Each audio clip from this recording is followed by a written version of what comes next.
بسم اللہ الرحمن الرحیم۔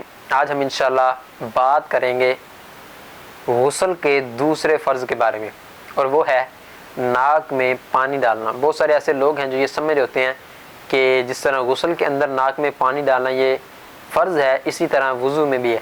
لیکن چونکہ ہم وضو کے مسائل بیان کر چکے ہیں، کیونکہ وضو کے اندر یہ سنت ہے، تو غسل کے اندر یہ فرض ہے ناک میں پانی ڈالنا۔ تو آج ہم انشاءاللہ یہی سیکھیں گے کہ کہاں تک پانی پہنچانا یہ فرض ہے اور کس کس جگہ پہنچانا ضروری ہے۔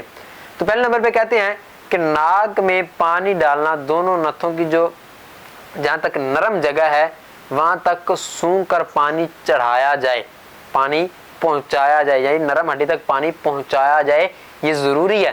اور اگر ایک بال برابر بھی جگہ خشک رہ گئی تو ہمارا غسل نہیں ہوگا۔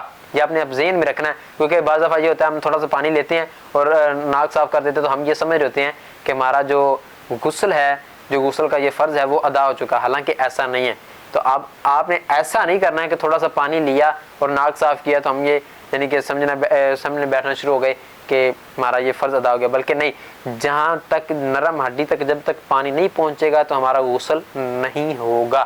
یہ اب آپ اپنے ذہن میں رکھنا۔ اس طرح کہتے ہیں کہ اگر رین سوکھی ہوئی تھی اور جمی ہوئی تھی تو اس کا چھڑانا بھی فرض ہے، ضروری ہے، کیونکہ جو ناک کے اندر بال ہیں ان کا دھونا بھی فرض ہے، ضروری ہے۔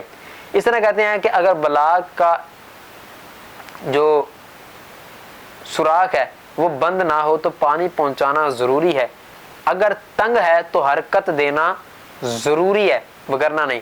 یعنی کہ بعض دفعہ یہ ہوتا ہے کہ چلو یار نزلہ لگا ہوا ہے، تھوڑا سا پانی ڈالتے ہیں تو ہمارا فرض ادا ہو جائے گا، لیکن نہیں، چونکہ نرم ہڈی تک پانی پہنچانا یہ ضروری ہے، اسی وجہ سے تو ہمارا غسل ادا ہوگا۔ لیکن کہتے ہیں کہ اگر روزہ ہے نا پھر غسل فرض ہو گیا تو پھر ہم سخت ہڈی تک ہی پانی پہنچائیں گے۔ یہ اب اپنے ذہن میں رکھنا ہے کہ روزے کے مسائلوں میں غسل کا الگ طریقہ ہے، روزے کے علاوہ الگ طریقہ ہے۔ تو اللہ عمل کی توفیق عطا فرمائے، آمین بجاہ نبی الامین، وصلی اللہ تعالی علی خیر خلقہ محمد و صحبہ اجمعین۔